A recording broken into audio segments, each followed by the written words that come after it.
মালাই দিয়ে পাটিসাপটা পিঠা যে একবার খাবে সে বারবার খেতে ইচ্ছা করবে। মালাই দিয়ে পাটিসাপটা পিঠা এত মজা লাগে, যে খায় না তার কাছেও ভালো লাগবে আর জীবনও ভুলবে না, 100% গ্যারান্টি। আসসালামু আলাইকুম। আজকে তৈরি করব পাটিসাপটা পিঠা।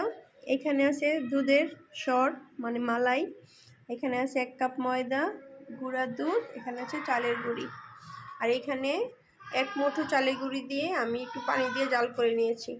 আছে খেজুরের গুড়, জাল করে নিয়েছি পানি দিয়ে। 2 কাপ চালের গুঁড়ি, 1 কাপ ময়দা, 2 টেবিল চামচ গুঁড়া দুধ আর পরিমাণ মতো লবণ দিয়ে মিশিয়ে নিব। এখন দিয়ে দেব খেজুরের গুড়। খেজুরের গুড়টা আমি পানি দিয়ে জাল করে নিয়েছি। প্রথম অল্প দিয়ে ভালোভাবে মিশিয়ে বাকিটা আস্তে আস্তে দিয়ে দিব, পাতলা ডো করে নেব। দুধের সর বা মালাই দিয়ে পাটিসাপটা খেয়ে দেখবেন, যে খায় না সেও খেয়ে বলবে মাশাআল্লাহ অনেক মজা হয়েছে।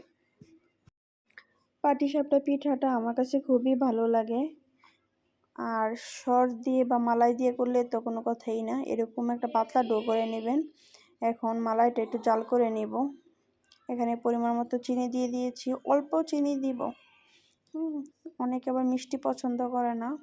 আমার ছোট ননদ তো শুধু এমনি সর দিয়ে মালাই দিয়ে ভিতরে খায়, তারপরে আমি একটু চিনি দিচ্ছি। আর এখন একটা ফ্রাই প্যানে পরিমাণ মতো ডো নিয়ে এরকম করে রুটির মতো দিয়ে দিব, আর ঢাকনা দিয়ে একটু ডেকে দিব, তাহলে সিদ্ধ হয়ে যাবে। আর এখন ভিতরে পুরটা দিয়ে দিচ্ছি, দিয়ে এটা পাটির মতো করে পাস করে নিব, তাহলে হয়ে যাবে পাটিসাপটা পিঠা। এটা খেতে খুবই মজা, আমাদের বাসায় সবাই পছন্দ করে।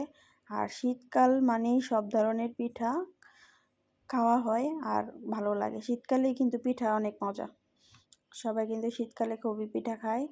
সবাই ভালো থাকবেন, সুস্থ থাকবেন। আর আমার রেসিপিটা যদি আপনাদের ভালো লাগে তাহলে লাইক কমেন্ট শেয়ার করতে ভুলবেন না। আল্লাহ হাফিজ।